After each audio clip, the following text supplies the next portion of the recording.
And then following her will be Musibudi Makura. It's a minute now, 2 minutes past 6. SABC News. The African Perspective. Thank you, Asanda, and a very good morning to our listeners. South Africa's former president, Jacob Zuma, could lose his pension if he fails to repay the $1.6 million of state funds spent on his legal fees. The High Court in Pretoria ordered the former president to pay interest on the money accumulated over 20 years within 60 days. If he fails to do so, his assets or pension have been attached. Zuma's legal team had argued that the funds were paid to his legal teams based on the government's own legal advice. Judge Anthony Miller granted permission to the state attorney to seek of execution of immovable or movable assets of the former president if he fails to pay. The court battle follows a 2021 Supreme Court of Appeal ruling that found the state was liable for Zuma's legal costs related to his long-running corruption and fraud case stemming from the 1999 arms deal and other cases instituted against him in his personal capacity. South Africa's Minister of Police, Senzo Mchunu, currently on special leave, says he did not receive a handover from his predecessor, Bheki Cele, on the political killings task team. Mchunu appeared before Parliament's ad hoc committee investigating allegations of criminal infiltration, corruption and political interference in the criminal justice system. He has maintained that he took the sole decision to disband the task team because the SAPS resources needed to be spread evenly throughout the country and the task team was not funded. Mchunu told the African National Congress MK Kusela Diko that there was no handover notes involving the PKTT. Not as I read it. What was there, though, was a reference to committees in which the minister was serving, not necessarily the National Political Killings Task Team per se in any form. Did he maybe give any reason at any point why he did not shut down the unit himself? Not really. We didn't delve into that matter. A Cuban man deported by the Trump administration to Eswatini has started a hunger strike against his detention there. Roberto Moquio del Peral was amongst 5 third country nationals deported from the U.S. to Eswatini in July. They have since been held in a maximum security prison along with 10 other deported in October. Del Peral is since the 15th of October on a hunger strike. According to their lawyer, all of them had served their sentences in the U.S. and there was no legal basis to imprison them again.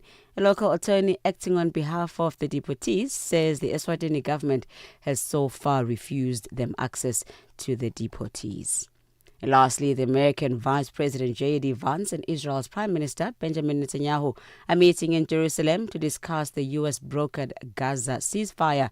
At a joint news conference, Vance said there was a tough task ahead to disarm Hamas and to rebuild the Palestinian territory, but that he felt very optimistic. Netanyahu spoke of days of destiny. He said the U.S. and Israel were transforming the face of the Middle East. In the last year, we've had an unmatched alliance and partnership with the United States. That is changing the Middle East, and it's also changing the world. It creates opportunities not only for security, but for the expansion of peace, which we're working on very, very diligently. And it's just unmatched. Channel Africa News, I'm Onelin Nsinzi. SABC News. The African Perspective. And coming up in your sports news this hour, the Democratic Republic of Congo as well as South Africa share the spoils in a WAFCON qualifier, while Olympic champion Gabby Thomas eyes return after Achilles injury ahead of a busy 2026 season. Details coming up at 6:30. Wake up, Africa. Peter Ndoro and Asanda Peda are here to help you rise and shine. Weekdays, 6 till 9 a.m. Central African Time. Only on Channel Africa. That time of Rise and Shine now, where we get into a segment that we call the Africa Roundup. This is where we bring you up to speed with stories making headlines in and around our continent that you may have missed yesterday. And they also serve as a throw forward to what to expect to develop in this new day. This is compiled by our team of researchers, our reporters and editors. And we do this after the 6 a.m. news, Monday to Friday. So today we start with Simone Bagbo, Ivory Coast's former First Lady, once sought by the International Criminal Court for crimes against humanity. She is making a political comeback as she runs for president on Saturday, this time without her ex-husband. Alice Rizzo reports. The 76-year-old politician is the most high-profile name running against incumbent Alassane Ouattara, who is widely expected to secure a fourth term. That's with her ex-husband, Laurent Gbagbo, and former Credit Suisse CEO, Tidjane Thiam, barred from running. But the woman known as the Iron Lady in the West African country has her own rich political history. She played a leading role during the turbulent years of her former husband's presidency, Laurent Gbagbo.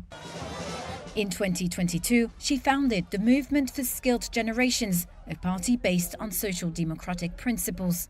Her platform emphasizes national reconciliation, justice and economic change. That includes, her party says, a general amnesty law to release all political and military prisoners and facilitate the return of exiles. Simone also advocates for a new currency to replace the euro-pegged CFA franc, aiming for, quote, true monetary autonomy for the Ivory Coast. Anwar Gargash, the diplomatic advisor to the President of the United Arab Emirates, on Wednesday urged an immediate ceasefire in Sudan. He warned that the ongoing conflict is deepening the humanitarian crisis and threatening regional stability. Gargash also reaffirmed the UAE's support for international efforts aimed at restoring peace and dialogue between the warring parties. We are calling for an immediate ceasefire. We are calling for scaling humanitarian support. And most importantly, we don't see the future of Sudan in a military junta. We see the future in Sudan in a civilian transition.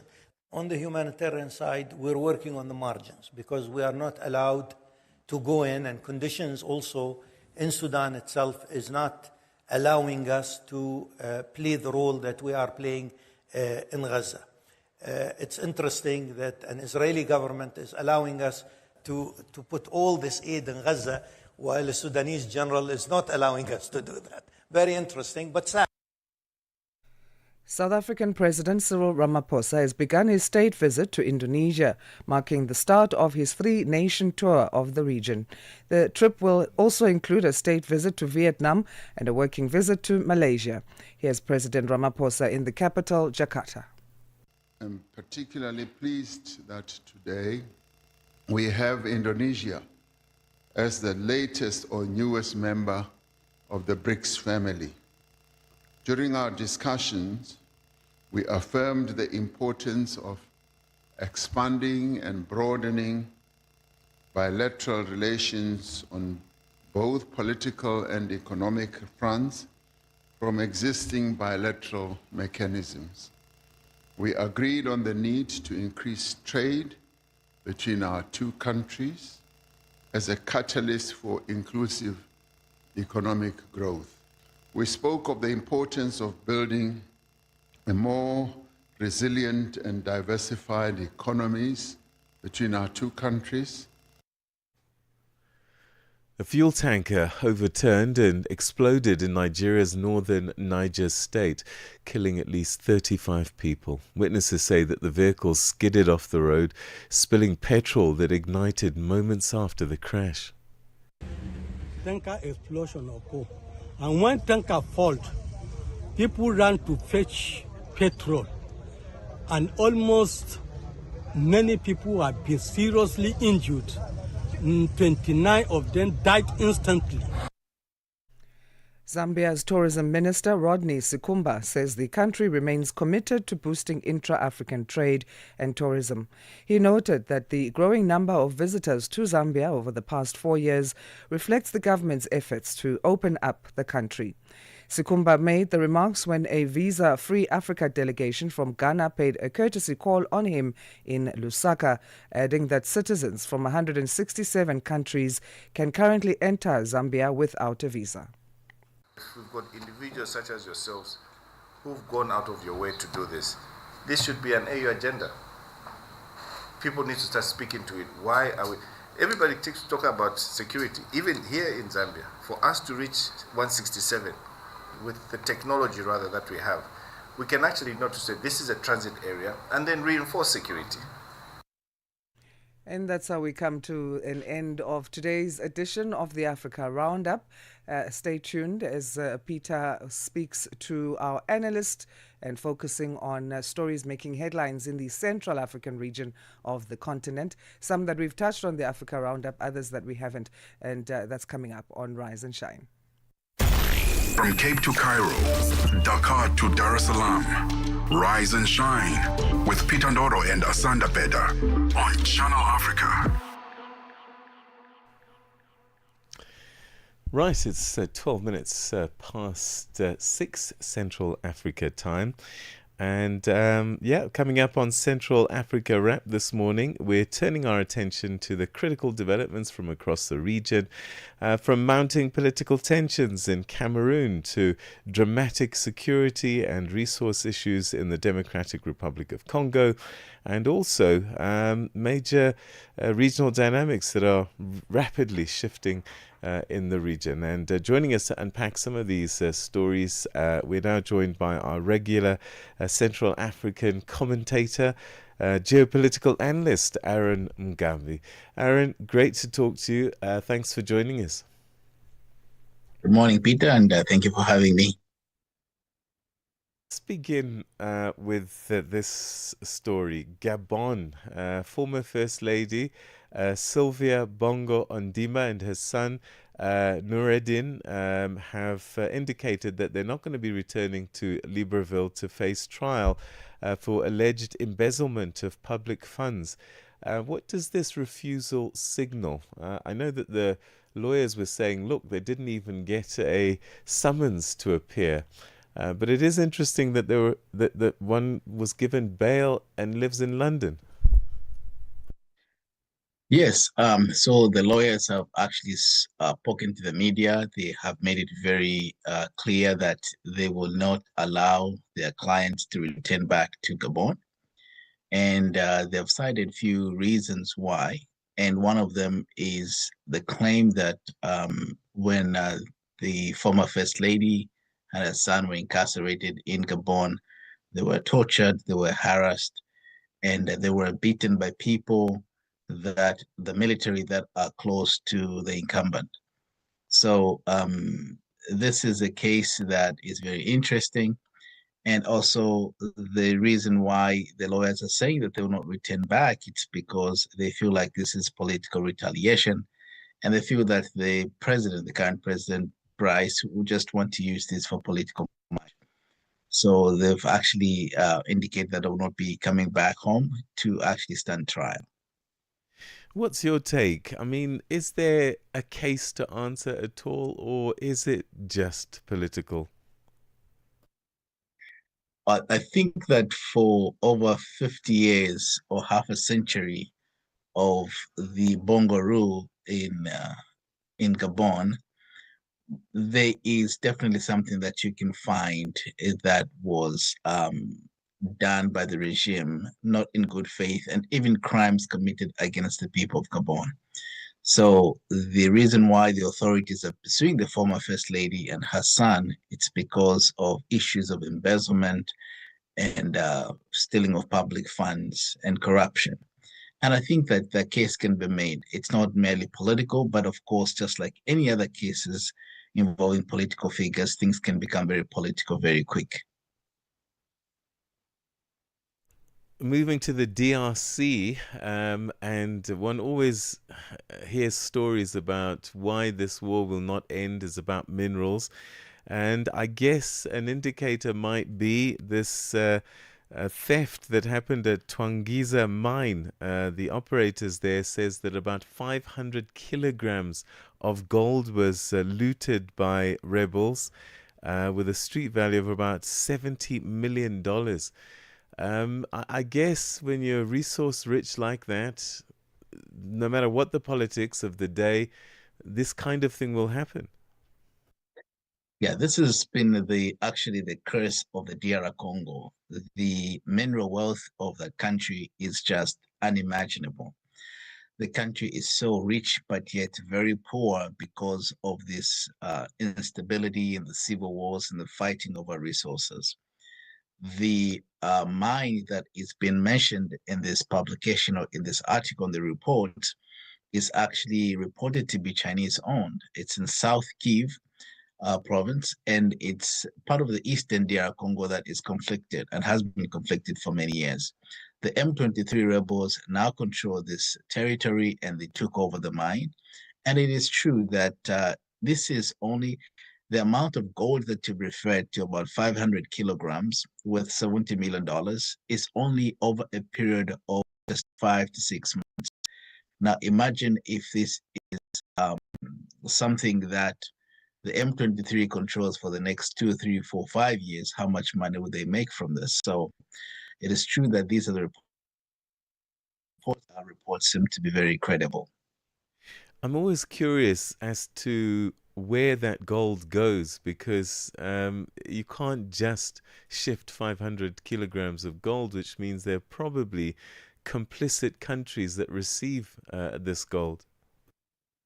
Well, if you recall, there has been a lot of reports from the United Nations accusing Rwanda of being backing the M23, even though the Paul Kagame regime has refused over and over. But we have seen the Rwanda Defense Forces, their militia in the eastern part of the DR Congo. Now, the other thing to remember is that Rwanda, coincidentally, is one of the exporters of gold and some of the precious minerals, even though itself is not enriched with these kind of minerals. So it tells you that there are some key players who are external players that benefit from this looting and that sponsor the instability in the DR Congo. And I think that Rwanda is one of the countries that is over and over shortlisted, even by international organizations. Talking about Rwanda, this peace deal brokered by Washington looks very fragile, and in fact, some might say that it's not worth the paper that it's written on. Again, it seems odd that a conflict in the middle of Central Africa could be dealt with, or should be even tried to be dealt with, as far off as Washington. And does one honestly expect results from such a thing? Well, this particular deal and this conflict, the efforts to resolve it are not just being deliberated in the walls of Washington, but also remember, not long ago, we've been hearing about these meetings in Qatar. Of course, Qatar has vested interest in this conflict. The United States, the only offer that they have extended to Rwanda and the DR Congo to resolve this conflict is that they want the rare earth minerals. So it tells you that, instead of Rwanda and the DR Congo and Africa looking inwardly for solutions, because that would be the lasting solutions that are desirable. But we have to go to external players, people outside of the continent, to basically look for a solution. This is why it is problematic from the beginning for these kind of peace talks and this kind of agreements to hold. I think that a homegrown solution for this conflict is more sustainable than what we are accustomed to. This peace agreement was already signed beginning of this year between Rwanda and the DR Congo, but it's already fragile. And so we already have the parties in Washington as we speak on the 21st and the 22nd of October, the discussions on how they can try to salvage whatever is left out of this agreement. So yes, we need a better approach. We need a homegrown solution to some of these conflicts in the continent. Meanwhile, in Cameroon, longtime leader Paul Biya, in power since 1982, looks poised to extend his rule in the country. And this is despite protests and court appeals that have been denied. What's your take on what might happen? We know that there's accusations that for a long time the elections have literally just been a process, but they've been managed. Do you think that Paul Biya can get away with it again this time around, given some of the dissent that we're seeing? Well, I think the key word that you use is again. I think that he's gotten away with this issue and with the rigging and suppressing of protesters for many, many years now. And this is unfortunate, but it all depends on how the Cameroonian people respond to the current situation. This is a bit unique because you have already an opposition leader who was an ally of Paul Biya, who has claimed victory in the election. And the commission, the electoral commission, refuses, and the Constitutional Council refused to acknowledge those claims. And in fact, they're actually setting up a situation that in 15 days after the election, they would actually declare the incumbent as a winner. And this is why there are now widespread protests across the country, especially in the northern part of Cameroon. Now, the Minister of Territorial Integrity, or whatever they call it, his name is Paul Atangaji. He has warned the protests. In fact, they've arrested so many, but he has explicitly pointed out that 20 of them will appear before the military court. And these are efforts to suppress dissent. These are efforts to intimidate people. But it depends on the resilience of the people of Cameroon. If they continue to be on the streets, this could be the end of Paul Biya. But if they succumb to the suppression from the state, then maybe the old man will get away with it one more time. I mean, it's literally just a couple of weeks since we saw what happened in Madagascar. I wonder if the Cameroonians are going to say, this is the moment. If we don't do it now, we'll never be able to do it. It does look poised to be something significant is going to happen. Indeed, like I said, this is a bit unique than before. It's not the usual. It's not business as usual, because in the past, the incumbent has been able to get away with so many crimes, been able to get away with suppressing, imprisoning people, even without charged or any charges given to them. But the case of Madagascar is a little bit different. Madagascar, the incumbent who's been overthrown and ran away to France, actually came through a coup as well. And so the history of coups and instability in Madagascar is not strange to anyone that follows politics there. But in Cameroon, the problem is that the president has been able to have this grip on power for over 40 years. And therefore, he knows the intricacies of how to hold on to this power. And it becomes a little bit problematic for the people to figure out how to unseat him.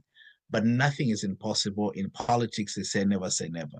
Yeah, especially when one considers the Arab Spring and all three members of those countries that ended up being deposed and killed had been running their countries for decades. So let's see what does happen and play out there. Let's take a look at this story now. Gabon's elite trial standoff, the DRC's resource security nexus, Cameroon's elections.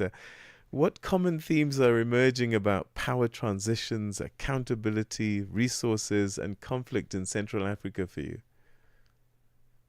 Well, one theme that is very common, the common thread here is that nothing can be taken for granted in Central Africa, that the dynamics change all the time, especially in politics, and that the people are waking up. I think there's a huge wave of, activism, protest, sensitization of political realities among the citizenry.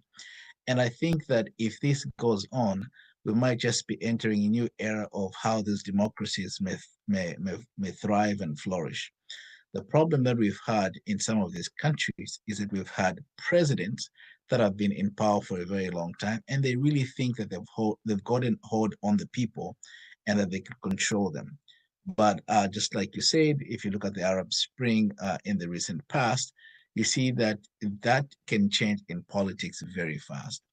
And this is where now, if you look at Cameroon, Paul Biya is trying to do everything he can to get the results as quickly as possible in, and then soon after that, be able to be sworn in so that he can create the stability that is needed in the country. The longer they delay to announce the results, the longer they take to actually consolidate all the results, the more voices will be on the streets and the more dangerous it is for the incumbent. On the flip side of that, the opposition was an ally to the president, is very fixed and determined, and he thinks that he has won the elections and is not backing down. So it also depends on how far he can go and to energize his base